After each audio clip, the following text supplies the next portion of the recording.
Napoleon Bonaparte takes power in France in 1799. This tends to be when people believe that the French Revolution ends. Notice we use this word conservative reaction. Conservative, remember, tends to be those people at this time who tend to be, we want to return it to the old way, tend to be more anti-enlightenment, want to keep things traditional monarchy. Supporters of absolute monarchy would be example of conservative. Radical revolution.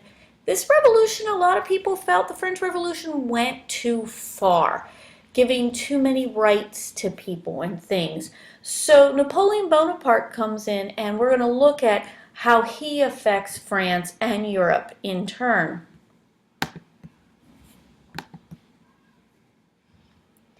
So, why did Napoleon come to power? Well, one of the things is we have to remember he is definitely a product of the French Revolution. Napoleon was born in Corsica, and I would make sure I wrote that down. So here's the interesting thing. French is his second language.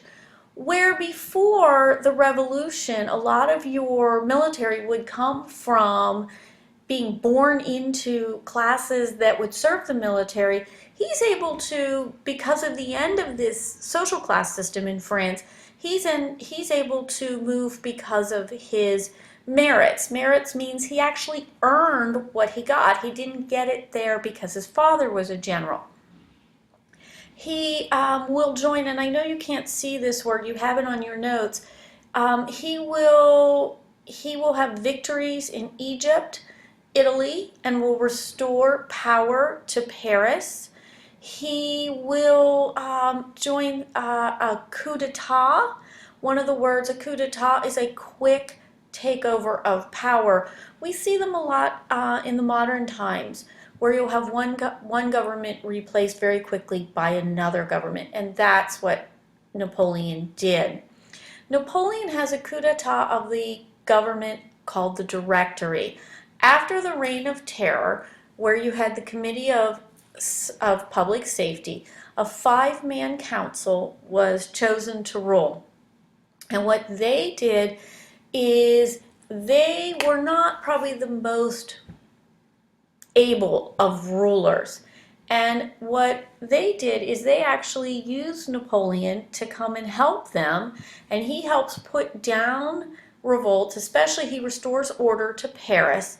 And while he was there, he does this coup d'etat. Remember that quick seizure of power. He takes power, and notice he's going to crown himself emperor. Remember, emperor tends to be a king, equivalent to a king or queen, so he is restoring the monarchy. We are going to go over this painting next class, so make sure you note some of the key figures. For example, notice the position of the crown, notice the position of the clergy, notice the position of his wife, Josephine, especially who is holding the crown. Some things to consider when we talk about it in class. We're going to talk about Napoleon being an enlightened despot. This is something that we have talked about before. Enlightened, well, first of all, let's start with despot. Despot means person, one ruler, doesn't listen to anybody. It tends to be a negative connotation, where enlightened has that positive connotation. An enlightened despot is one person who holds all the power, but tends to rule with some aspects of the Enlightenment. When we were talking about enlightened despotism, when we talked about the Age of Enlightenment, we were referring to the rulers such as Frederick the Great and Catherine the Great. So he's going to take some of the ideas of the French Revolution and he's going to put them into his rule. So when I look at some of the positive things, he moves France from an agricultural to a little bit more industrialized. So they're becoming, producing some of their own goods. He, as we saw from the revolution, the tax system was a mess. He tries to fix that. He puts in a national bank. What you're going to see, for example, in the United States, the equivalent is the Federal Reserve. The idea that the government will be controlling the money supply, interest rates, monitoring money to try and prevent bank failures and things. Very, very important. He is going to put in something called the Napoleonic Code. I would definitely write this down. I would know that this is a law code that was given by Napoleon. Here he incorporated many of the Enlightenment ideas, for example, equality under the law. But it's different from, for example, a Bill of Rights. His Napoleonic Code, while making everybody equal before the law, also makes the state superior to the individual.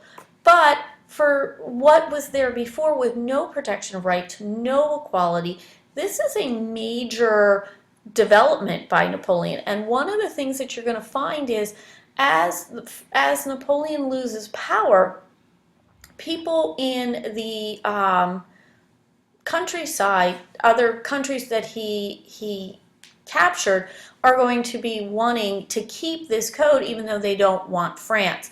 In fact, countries of Europe still follow the Napoleonic Code. He supports equal education. Concord with the Pope. Concord means he makes an agreement with the Pope and they restore the church in France. And because of his expansion tactics, the ideas of the French Revolution will spread throughout Europe. So if we look at this picture, we're going to see how Napoleon hit power-hungry narcissist, glorifying himself. And in many of the images, you'll see that idea. We talked about the positives, but he had many negatives. Autocratic, we've talked about it with absolutism. One person rule, nobody has any say. Even though he had law codes with protections, he felt he was above the law. As was common with many rulers we've studied this year, his wars were expensive. And we have this thing called the Continental System. This was his way. He felt one of the ways to destroy Britain was to destroy their economy. So what he did is he closed the ports of Europe to British goods with the idea that he would isolate Great Britain.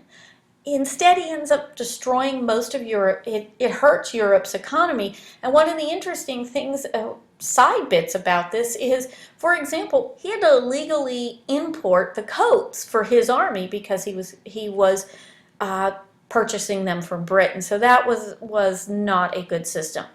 And of course, he limits the role of women. One of the things not mentioned that you might want to mention also is he also put his family on the thrones of Europe. He was a very great ruler. He reached the peak of power by 1812, being very, very successful. However, the Battle of Trafalgar is a naval battle against the British. Lord Nelson will die at that battle, but just in time to see that the British are successful. That will end any chance of an invasion of Britain by France and shows the superiority of the British Navy. His biggest mistake is his invasion of Russia, which we will talk about later. Another ruler in the 20th century who makes the same mistake. The invasion of Russia followed something, and you want to write this down, scorched earth policy. And what this policy was is the Russians, because their land is so vast, that they retreat. As they retreat, they burn anything of use to the invading army. To show you how effective, what the Russians did is they kept drawing Napoleon's army in. He starts invading Russia in June 1812 with 600,000 troops. What ends up happening is he reaches Moscow, he waits for a surrender, nothing comes, he's not prepared for the winter, he turns his troops and returns back to Paris. He tries to, but then he ran into the Russian winter, and the Russians literally just picked him off as he went. Over 400,000 did not return from the 600,000 army. The 400,000 died in the Russian campaign. And then his last defeat is the Battle of Waterloo. When he returns, he was deposed, he comes back for 100 days. All the powers of Europe will go against him. You can see the spread of Europe, of Napoleon's empire, and how it expanded and then shrank. His downfall, again, was the British Navy, was the invasion of Russia. We are familiar with guerrilla tactics. These are where you don't have a strong army. You hit them at night. It's your army. You never really face your enemy. Think about the Vietnam War, which you have talked about. That happened in Spain and Portugal, and the final defeat in Waterloo. So thank you, and I hope this helped.